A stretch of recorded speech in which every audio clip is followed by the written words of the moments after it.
ગુજરાતમાં ભારે વરસાદની આગાહી થઈ છે, જેમાં ખાસ કરી દક્ષિણ ગુજરાત અને સૌરાષ્ટ્રમાં ઓરેન્જ એલર્ટ આપવામાં આવ્યું છે। 2 થી 5 જુલાઈ ભારેથી અતિ ભારે વરસાદ રહી શકે છે। ગાજવીજ સાથે પવન સાથે વરસાદ વરસે તેવી પણ આગાહી વ્યક્ત થઈ છે, જેમાં પવનની ગતિએ 40 થી 50 કિલોમીટર પ્રતિ કલાકની ઝડપે રહેવાની છે અને જેને અનુસંધાને માછીમારોને દરિયો ન ખેડવાની ખાસ સૂચના આપી દેવામાં આવી છે। નદી પટના જે વિસ્તારો છે ત્યાં પણ લોકોને અવરજવર કરવા પર પણ અહીં ચેતવણી આપવામાં આવી છે। સ્થાનિકોને પણ સાવચેત રહેવા માટે ખાસ સૂચના તંત્ર દ્વારા આપી દેવામાં આવી છે, કારણ કે આ આગાહી એ સારા એવા વરસાદ માટેની છે।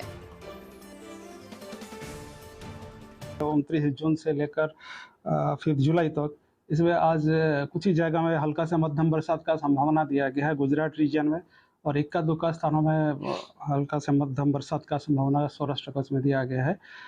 अभी देखिए आज का जो बारिश है, आज भारी बरसात का भी पूर्वानुमान दिया गया है थंडरस्टॉर्म के साथ, और मेघ गर्जना और बिजली गिरने के साथ भारी बरसात की संभावना है। जो डिस्ट्रिक्ट है इक्का दुक्का स्थानों में डांग, नवसारी, वलसाड, दमन और दादरा नगर हवेली के दिया गया है। और जो थंडरस्टॉर्म का जो बिजली गिरने के साथ वार्निंग है, ये येलो वार्निंग के साथ दिया गया है। भारी बरसात का जो वार्निंग दिया है येलो वार्निंग के साथ, और थंडरस्टॉर्म में जो स्पीड रहेगा 40